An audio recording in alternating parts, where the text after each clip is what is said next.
One more thing you may need to optimize your bottom line, and get to know us for that. Yep, Gray Bar does that.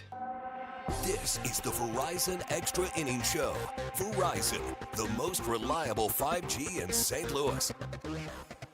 The 0-2 pitch, Fairbanks for Contreras. Swing and a miss.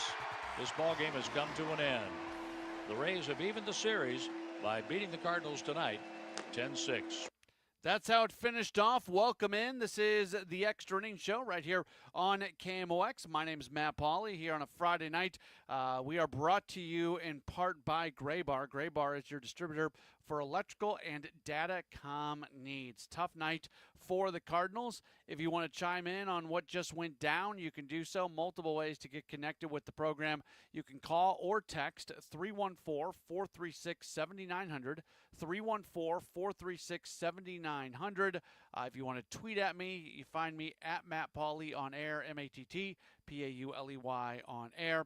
And for those of you who are watching the video stream, I'm watching those numbers go up and up and up. We welcome all of you into the video portion of it. If that's where you are at, you can leave a comment in the chat, and we will we'll look at those and certainly address some of those comments. I don't have a lot to like. Miles Michaelis is just not giving you the chance to win games too often. And that's kind of where I'm at. And the thing with Michaelis is every once in a while he'll pop up and he'll have a game or two, or maybe he'll go on a little bit of a run. Like, I'm not trying to be dismissive of the good run that he went on earlier this year. Like in the month of May, he had a 3.08 ERA. That was really good. So this is not a Miles Michaelis has not done anything good at any point in time this season argument, but it is he hasn't done a lot of good lately, and he's not giving you a chance to win very much. His numbers in August are ugly. 0-2, 7.27 ERA. In 17 and a third innings pitched, he's given up 15 runs, 14 earned on 25 hits. 6 strikeouts to go along with 8 walks. To be fair, with the 8 walks, 5 of them came in one single game against the Yankees. He has a whip at 1.90, and he has an average against at 338. Like, he's just not giving you a chance to win. And this isn't lip service on what I'm about to say. I give the Cardinals credit for their comeback and getting back within one run, but they couldn't continue it on. And tonight was one of those nights where a bunch of your relief pitchers who have been really, really good were unavailable. I'm not sure how many of those guys would have been used in the first place because of where the score was at up until the 7th inning. Maybe we'd have seen a little bit of a different move late, but you're not going to use your A bullpen when you're down 7-1 going into the 6th inning and 7-2 going into the 7th inning. But the guys tonight out of the bullpen were not especially good. Veneziano, give him credit. He gave 3 innings. That was important for this team. He gave up 2 runs on 2 hits in those 3 innings. So not good, but not bad. He would have been the pitching highlight. But yeah, I mean, Michaelis just not really giving you a shot at this point. I have some people already commenting in on the fact that from a home road split standpoint, he's just not very good on the road, and that is true. He's got a 3.70 home ERA. He has a 6.79 ERA on the road. I can't totally explain that, but you don't get to play all your games at home, right? That's not the way it works. You got to be able to win on the road. And by the way, I gave all those August numbers, the 7.27 ERA. 2 of his games in the month of August have been at home. Now, he didn't pitch poorly against the Rockies, so that was at home, and he gave up 2 runs in 6 2/3 innings. That was really good. But he also had the game against the Yankees where he had 5 innings and 3 runs, 4 hits, the 5 walks. So, yeah, he pitches better at home, but it's not like he's guaranteed to win at home either. So, I don't know. That's kind of my focus on this one, the fact that Miles Michaelis just wasn't very good. And I don't have much of an answer on that one, except that his contract comes up at the end of the year, and there'd be no indication that he's going to be part of it moving forward. Let's grab some of the comments that are coming in. I really don't want this just to be like a beat up on Miles Michaelis day, and I did that enough already. But I mean, that's the Jeremy says he's one of the worst starters I've seen in a long while. I think the reason I put up Jeremy's comment is because this is an extended thing. This is the third straight year of him just not being very good.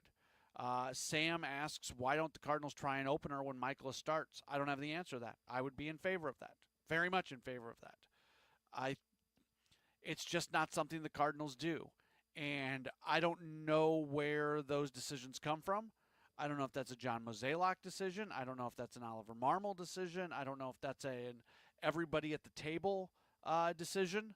I am a fan of openers. I would use an opener for a guy like maybe you throw Leahy out there and let him get a couple innings worth of work, and then you put Michaelis in there.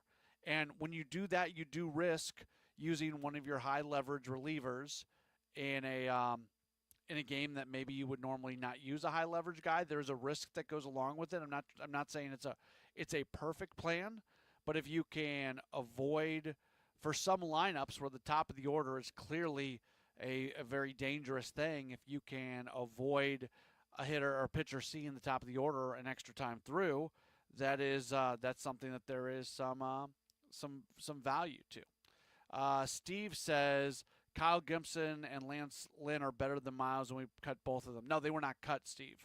Their contracts were up, and their options were not picked up, but they were not cut. Michaelis had guaranteed money and years left on his contract, so if they would have moved on from Michaelis, they would have had to pay him his full contract. Where with Lynn and Gibson, there was a buyout for not picking up the option, but it was a very small amount of money. So the way you worded that is not correct. Now, the point that you're trying to make is that the Cardinals moved on from some pitchers that have been more successful. And both those guys are not pitching, by the way, anymore. Gibson and Lynn both making the decision to retire. I feel bad, by the way, for Kyle Gibson on that because I don't know. I don't know if he was holding out hope that maybe something would happen where a spot would come up where he could return to St. Louis. Maybe if they would have traded Eric Fetty in the offseason or something like that. I don't know. And then he didn't end up getting signed by anybody, and he had one of those. You see it with pitchers all the time. They get signed late. They don't have a full spring training, and then they show up and they try to pitch in big league games, and it's just not good. That's what happened with him. I think he signed with the Rays, if I remember correct. That was the Orioles, then he signed with the Rays, was really good in the minor leagues, looked great, but there just wasn't any major league opportunities for him, and he made the decision to go ahead and call it a career. So I would have been curious to see what it would have looked like for Gibson had he either been back with the Cardinals or had a full spring training with another organization. My gut says that if that would have happened, he would still be pitching right now, and he'd probably be putting up very similar numbers to what he put up last year. So that's kind of my sidebar on Kyle Gibson. Text message from the 501 says, I don't think Heim has any loyalties to Michaelis. No, he doesn't. The Miles Michaelis era of Cardinals baseball comes to an end at the end of this season. I don't know if he's pitching next year in Major League Baseball, but I'm very confident that it is not going to be with the Cardinals. Text message from the 252 says, nothing kills a Cardinals rally quite like a Ryan Fernandez relief outing. No way to sugarcoat that 9 ERA and 1.82 whip. He's bad at baseball. End of story. I don't think that is the end of the story. I think sometimes you got to look a little bit deeper at things. And Fernandez did not look good tonight, that is for sure. He gave up the 2 runs. He gave up the home run. I'm not going to tell you that Fernandez pitched well tonight. He did not pitch well tonight. Let's be very clear on that. But let's also admit the fact that coming into this outing today, he had 3 scoreless outings. His stuff is awesome. He's a guy who kind of figured it out last year as a Rule 5 guy, and they were very careful with him, and they figured out how to keep him on the Major League roster last year. But he's somebody who obviously there's some things going wrong with him right now, and he's not all the way back. And you're trying to get him back, right? That's where it's at. I mean, this is a 9 ERA is a 9 ERA, and that's not good. And a 6.48 ERA is a 6.48 ERA, and that's not very good either. And that's his August ERA. His ERA at the end of his stint earlier on this year, before he went down to AAA, he was at 11.42. So he's brought that down a little bit. It's still not good. He is somebody who is worth keeping in the organization and trying to get back to what he was last year. It's like for this texter, you might have been saying the exact same thing about Riley O'Brien previously. But O'Brien's stuff was so good that even as he struggled, you had to continue to give him opportunities, whether it was at the big league level or whether it was in the minor leagues, because he was somebody that the swing and miss stuff in his profile just really, really, really jumped out at you. Riley O'Brien this year had a +4 ERA into the month of June. Now, it wasn't a whole lot of outings. I get that. He was up and down. But his numbers weren't good. Had a 10 ERA in the month of May, a few outings in. And there were, I'm sure, people who were ready to give up and throw away Riley O'Brien. Well, what has O'Brien done? He now sits with a 1.56 ERA over 29 games this year, 34 strikeouts and 17 walks. Sometimes guys struggle, and it is worth continuing to develop them because they've got underlying things that say if you kind of get a few things in control, you are going to you're going to have a pretty special pitcher, and Fernandez is much the same way. So respectfully to the texter from the 251, no, Ryan Fernandez is not bad at baseball. He's just somebody right now who is not performing at a high level. All right, we'll take a break again. We're getting a lot of comments. We're getting a bunch of stuff coming in, so you can leave a comment on the video chat. You can text in. You can call in. All those things are available. If you text or call, the phone number is 314-436-7900. Tweet at me at Matt Pauley on air, or leave a video message if you'd like. Just by if you're watching the video, just leave a comment in the chat.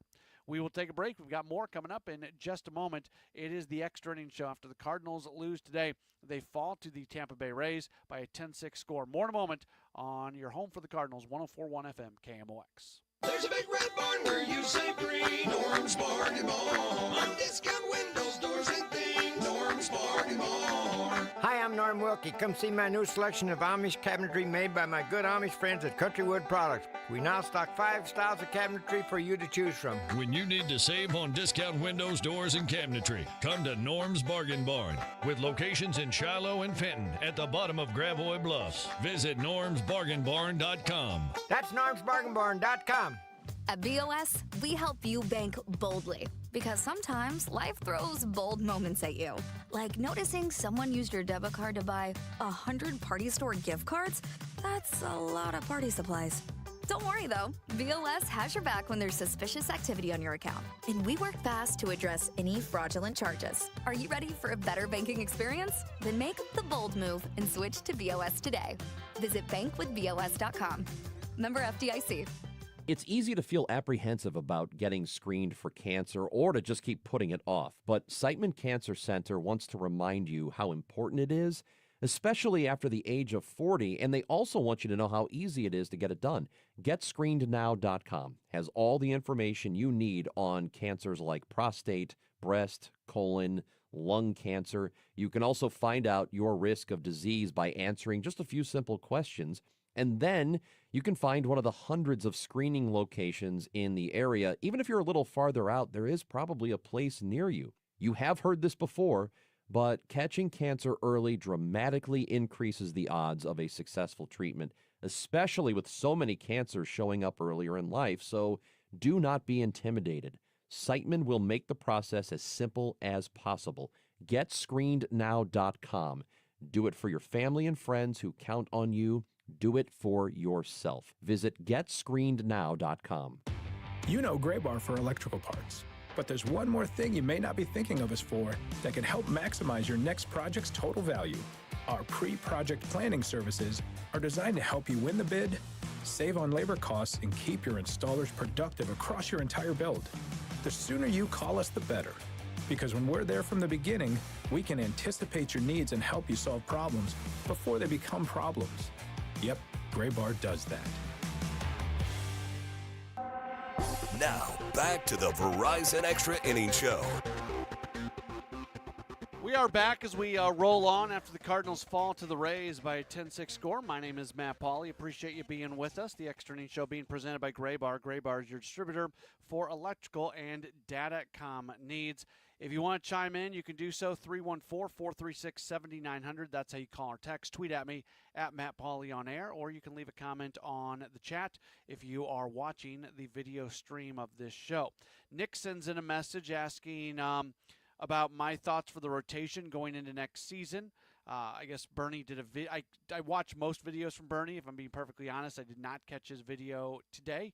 But we did talk about the starting rotation with Bernie during the Redbird Rush Hour and a little bit, I guess we did on the Redbird Rush Hour. I did it with Claibs during the Gas House Gang today. All the shows that we do run together sometimes. Real quick, my thoughts on the rotation for next year. I think in all likelihood, 60% is already locked in. I would suspect that Sonny Gray is going to be back. Now, the comments that Gray made after the game yesterday were kind of weird to me. We talked about this tonight on Redbird Rush Hour, where he talked about, just trying to go out and kind of have fun or whatever. Like, it was a weird thing for a very competitive Major League Baseball player to say. But I would suspect that in all likelihood, Gray is going to still be on the team next year. So with that, it's Gray, it's Liberator, and it's McGreevy. I think you can lock those three guys in. I think Mike Claiborne disagreed with me a little bit today, and that's okay. We're all allowed to disagree with each other at times. I think Claibs, when we talked about on Redbird Rush Hour, was more concerned than I am about Liberator and the wall that he has hit this season. For me, and I could be wrong, Claibs could be right. In fact, more often than not, that's probably the way things go down. But for me, I think Liberator hitting the wall is not a concern. It's a guy who is being pushed like he's never been pushed before, so you almost expected that. So I'm excited to see what he does in year 2 of being a full-time starter. And then McGreevy obviously is going to have a job as well. Quinn Matthews is somebody who is probably contending for a rotation spot, and I think if he has a good spring, he's going to be given every opportunity. And then Andre Palante is probably a guy who has to win a job, and I would like there to be some other competition in there. I don't want Palante just to be given a job next year. I don't want anybody to be. I don't want Quinn Matthews to be given a job. And I mentioned those first 3 guys. I think they'll essentially be given jobs, barring something just looking terrible in spring. But I'd like some competition in there. And if they feel like they can compete a little bit next year, bringing somebody in from the outside is something that I would not be against. Those are my thoughts on the rotation. I don't know how much better that rotation is. You're taking Michaelis out and putting Matthews in is an exciting development. You hope that McGreevy can continue to excel and he doesn't have some sort of, I guess it's a sophomore slump, even though this is kind of his sophomore year because he broke in last year, but it wasn't really a full year. But that's my general thoughts on that. Matt sends a message, says, what am I still interested in seeing with the 2025 Cardinal season? A few things. I still think there's value left in the year. I'm interested that, I'm not saying this like I expect them to be a playoff team. I'm being very clear on that because I don't expect them to be a playoff team. But that door hasn't completely closed, and them continuing to stay in that area of like just around contention where games still have some value to them. I'm curious to see if they can at least do that. What is it going to look like when they're playing the Reds? Because those are going to be big series. Those are going to be really big series when they match up against the Reds. There's going to be some value in that, watching how players go. I mentioned this today when, again, I don't remember what show I said it on. But Alec Burleson is somebody who last year, he kind of, at the end of the season, he wasn't as good. Is he somebody that takes that step forward this year where he goes post to post and looks really good at the end of the season. And other guys just finding a way to go through. Mason Wynn, does he stay? He's been on a pretty good run offensively here recently. Does he continue that, and does he win a Gold Glove? So, Matt, there's a number of things I'm interested in seeing. Who else from the minor leagues gets an opportunity? And I don't think it's going to be J.J. Weatherholt. I don't think it's going to be Quinn Matthews. But are there going to be guys from Memphis who get an opportunity and are given, just Nathan Church is not like this high-level prospect, but he had a really good season at Memphis, and now he's being given an opportunity. He's doing some nice things. How many more Nathan Churches are there out there at Memphis that you give an opportunity at the big league level? So that's my answer. Aaron, I could not disagree with you anymore. He says, I don't think Bloom will be much of a difference from Mo. Major changes need to be done, and I don't think Bloom has enough guts to do it. And then Aaron takes a shot at the DeWitts. I always dislike it when people call people names. I didn't catch that when I put that. Let's be civil, people. Come on. If you want to criticize about the ownership of the DeWitts, we hear it. I disagree with you, but we can be civil. And here's where you're wrong, Aaron. Chaim Bloom's going to be completely different than John Mozeliak. Their baseball philosophies are incredibly different. You're going to see the Cardinals focusing in on more swing and miss pitchers. Just look at what the Cardinals just drafted this year. It's a completely different profile of player than they have drafted before. Like, if you really think that Chaim is not going to be different than Mo, with all due respect, you're not paying attention. It is going to be completely different for sure.